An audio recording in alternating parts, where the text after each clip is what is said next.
기획경제위원회 신건택 의원님 나오셔서 발언하여 주시기 바랍니다.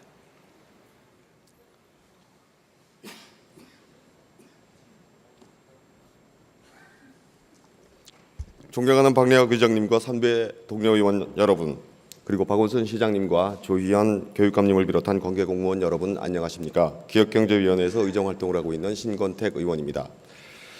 2000년대 초 지하철 투신 사건 방지를 위해 설치했던 스크린도어가 이제 또 다른 사람의 목숨을 위협하고 있습니다. 성수, 독산, 강남에 이어 이번에는 구의역에서 정비 노동자가 목숨을 잃었습니다.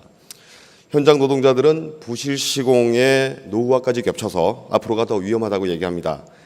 망양보레라는 말은 있지만 이제는 우리 사회 전반의 문제의식으로 삼고 경각심을 고취해야 하겠습니다. 본 의원은 이 같은 사고가 다시 발생되지 않도록 문제점을 논하고자 이 자리에 나왔습니다.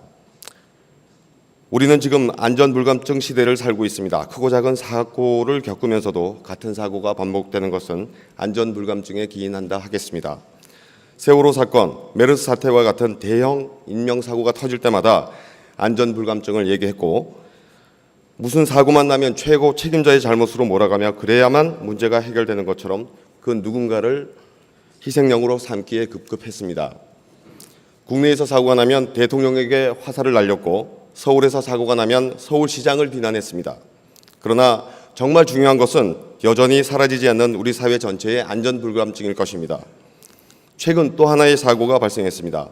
지난 5월 9일 가락동 농수산물 도매시장 지하 1층 램프에서 손수레 전복 사고가 발생했고 이 사고로 80세 노인은 뇌출혈로 사망했습니다. 언론에서는 기보도된 사실을 강조하며 예견된 인재라고 했으나 서울농수산식품공사에서는 차량 전용 램프에서 손수레를 운행하다가 발생한 사고로 구조적 안전 문제는 아니라고 해명했습니다.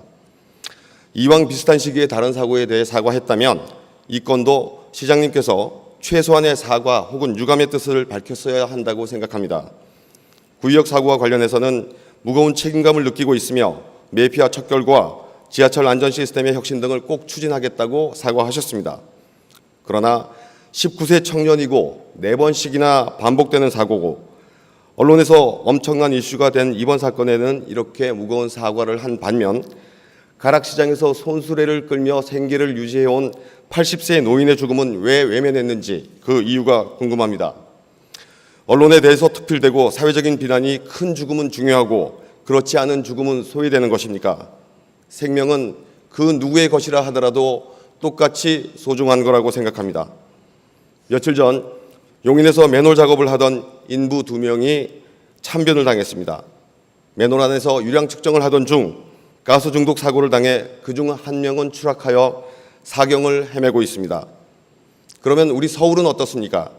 2010년과 11년 맨홀 내부 사고로 2명이 목숨을 잃었습니다.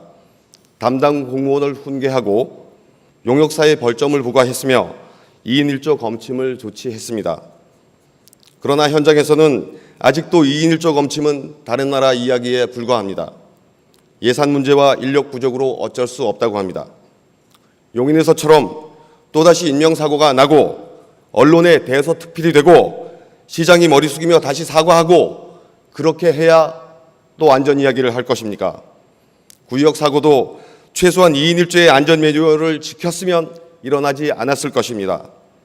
하루라도 빨리 안전 매뉴얼을 점검하고 준수토록 해서 소중한 시민의 생명과 재산을 지키고 안전의식이 확산 정착될 수 있도록 해야만 하겠습니다. 서울시는 1년 전 재난안전 전반에 대한 체계적 관리를 위해 안전총괄본부를 만들었습니다. 기대가 무척 컸습니다. 결과는 실망이었습니다. 과연 서울시의 안전과 재난관리 시스템은 언제쯤 가동하는지 묻고 싶습니다. 이제 장마철입니다. 우기 대비 안전관리계획 수립, 사전안전 점검, 수방자재 확보 등 현장안전 확보에 만전을 기해 주실 것을 당부드립니다. 관리소홀로 인한 안전사고가 발생되지 않도록 다시 한번 간곡히 부탁드립니다.